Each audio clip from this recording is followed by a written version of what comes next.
Türi vald on selline tore vald, kus on päris palju veekogusid. On Türi Tehisjärv ja Pärnu jõgi, jookseb läbi Türi valla, tulevad veel sisse Brandi ja veel teised väiksemad jõed. Ja on ka kunstveekogus nagu Kihli ja Kõltsi karjäär.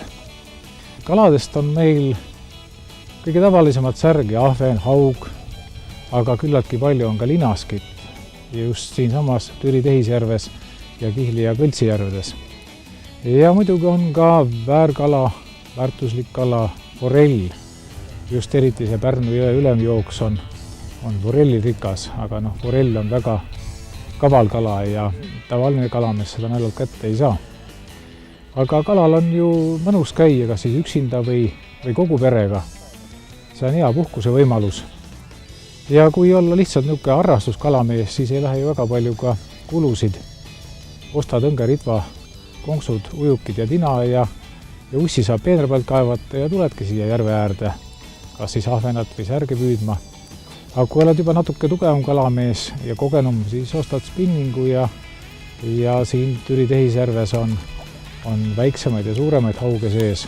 Juba sel kevadel saadi siit üle 7-kilone haug ja see näitab ka tegelikult, et see Türi Tehisjärv ja nii Pärnu jõgi kui teised järved on väga puhta veega järved. Tore on siin kalavetel käia nii talvel kui suvel, sest sama huvitav on ka ju talvel jää pealt kala püüda. Ja Türil me olemegi pidanud juba üle 6 aasta Türi meistrivõistlusi nii jääaluses kalapüügis kui õngitsemises. Oli väga huvitav juhus ka, kui siit mõned aastad tagasi märtsikuuses saadi käsi õngega jää pealt linask. Tavaliselt linaskid sel all magavad, aga meie linask isegi märtsis võtab ussi.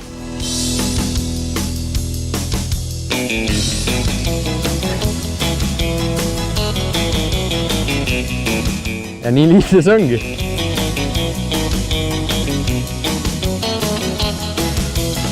Türi asub Kesk-Eestis, väga kaunis kohas. Meil on väga ilusad puhtad veekogud. Siin on lihtsalt lust kala püüda. Ja kala on ju väga tervislik toit. Ja siin kalamees ilma saagita küll ei jää. Tulge kõik Türile kalale!